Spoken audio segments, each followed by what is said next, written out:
Alrighty, hello everyone. Minimal editing again, not super fancy dancy. I would make it more fancy. It's just, I don't know, maybe I will. I don't have a microphone, which is why I don't really, you know what? Yeah, we're not making this fancy just because I don't have a microphone. When I have a microphone, then I'll make it more fancy. I left the microphone at my parents' house, so that's been there forever. Anyways, so we're gonna start our little story here with Bitcoin. Okay, yesterday basically I was like, hey, well not yesterday, but a couple days ago I was like, hey, what in the world happened to Bitcoin? Why it's fallen crazily? And then I make sort of a little bit of a rant why Bitcoin will be all right in the long term. Although I think I'll make a better video later. I'd like to actually do this video justice, but I don't have a microphone, so I don't feel like record. That's honestly the reason why I haven't made any videos recently. It's just I don't have a proper device to do this correctly, and audio quality is very important. So, what's the point of editing all this stuff for hours on end if your audio is terrible? So, my audio is subpar, and so therefore I'm not going to put in the effort to edit these things. In the short term, if I get more support and viewer support and stuff, then I guess I'll, buy the extra microphone or whatever, and I will go from there, and, maybe even purchase some other things so I can get better lighting and other things, so I have a good camera. Alrighty, so now that I got that out of the way, let's go into Bitcoin here. So Bitcoin plummets, right? So it actually it hit its all-time low around, 5 p.m. at 9 o'clock. Sorry, not 9 o'clock, the 9th of November at 5 p.m. And right now it's sitting around like $16,800 US. So you're like, okay, well, the reason why this happens is because the market cap's relatively low at 400 billion. Obviously, like if I go to the year to date, like its market cap, well, let's just go to all actually. Its highest market cap was $1.7 trillion. But since then it's dipped enough that large players can have significant changes in the day-to-day price. So we go over to FXT. So FXT here has just plummeted. It's basically, it's going to be worthless very shortly. The price has dropped to, as of right now, $2 per coin, which to me is a very high amount of money. I would just short this, honestly. There's no way this is worth anything because the company that it funds is gone bankrupt. It filed for Chapter 11 bankruptcy. So Sam Bankman-Fried, I don't know how to pronounce his last name, whatever. He has two last names and one of them's a generic first name, which is weird. Anyways, so he is the CEO of this company. They filed for bankruptcy. Where's the, right here. He's like, I filed for bankruptcy today. It's like, okay, well, your company's bankrupt. So FTT is literally worthless. The only point you would ever buy it, right here.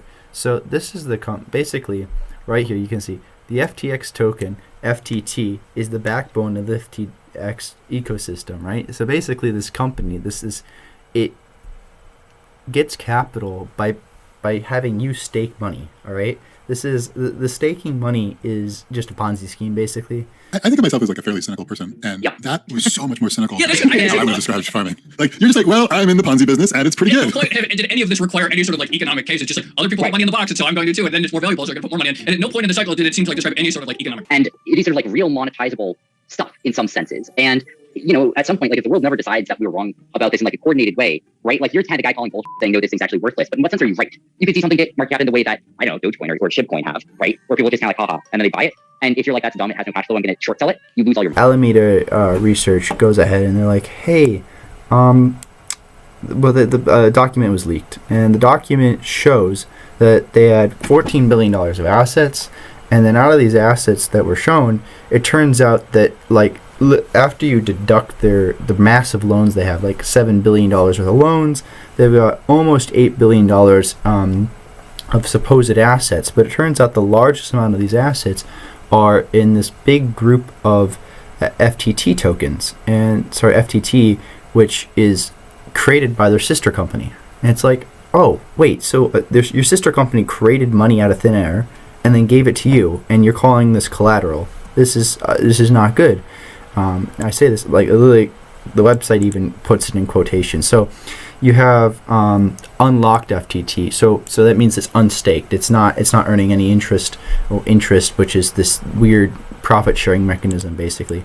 So you can think of it as common stock. It doesn't have profits distributed from like preferred stock. You can think of think of it as stock almost, but because it is a corporation, it does have its own stock, which is different. Kind of strange way of doing things, but whatever. And then it has a collateral pile, which is how they got these massive loans.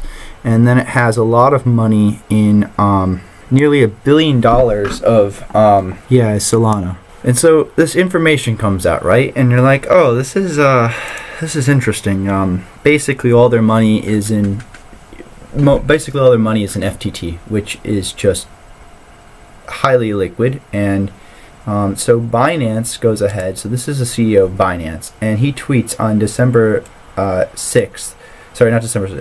6th, that he's going to liquidate all the rest of their FTT on their books. And the reason they have this FTT is left over from their exit of FTX, which they originally they had invested in, and then they left.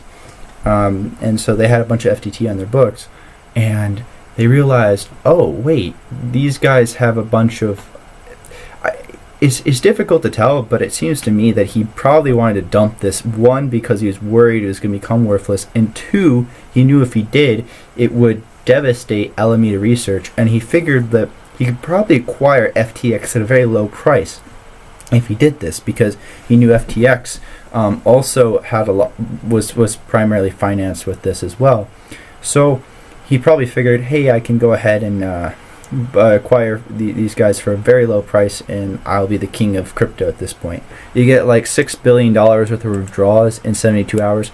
Now, similarly, the CoinDesk document, this document that Reuters got rid of has this document that they saw, and supposedly $6 billion withdrawn in 72 hours. Yeah, they had a liquidity crunch. So basically, when they realized, like when they tried selling this, they're like, okay, they go ahead and sell this, and then the price dips, and then as the price dips, then they have a liquidity problem, and so then they're like, oh well, we won't be able to, give enough money out. And the reason why there's liquidity problem is because they had all this money withdrawn in the first place, and the reason the money was being withdrawn is because people realized, oh wait a second, basically the price is this whole system's gonna go down because the market's gonna be flooded with FTT, and the price is gonna drop, and they're not gonna have assets to cover this position. And as you may realize, obviously the company started facing insolvency. Yeah, so then he announces on the 8th that they're gonna buy up this FTT.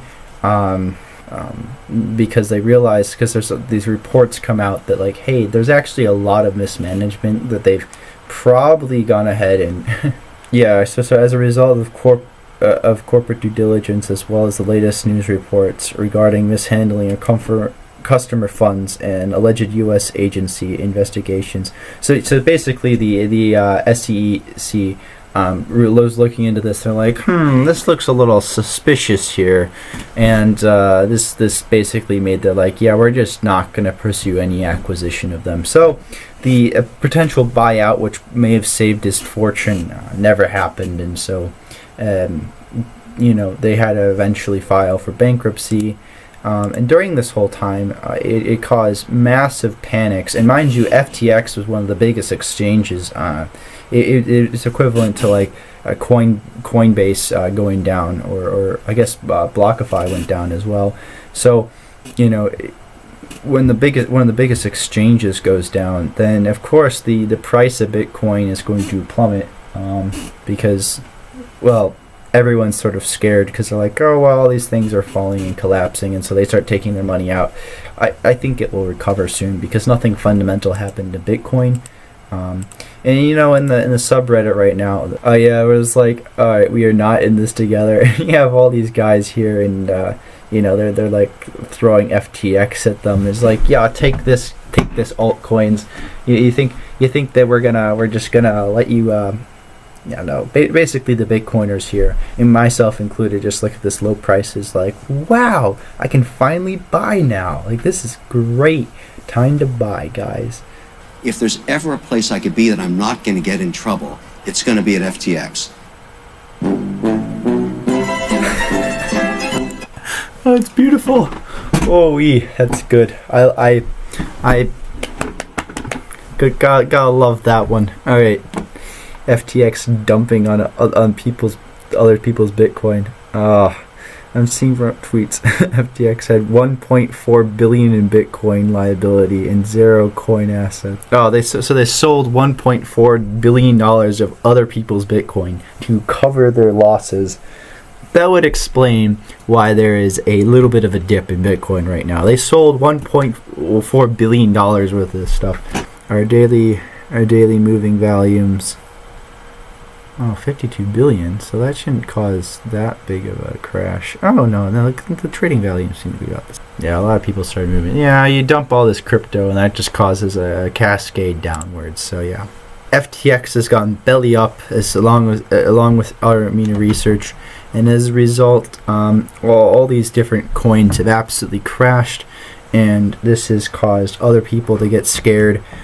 These companies also sold off a lot of various assets to try and be liquid, and this caused other coins to then crash, including Bitcoin. They sold off 1.4 billion dollars of Bitcoin, which isn't a super large amount in comparison to the daily trading volumes, but the overall sentiment of I guess the market in general has caused this dip. This will cause market panic, especially when the biggest trading platform in the crypto space has just gone belly up.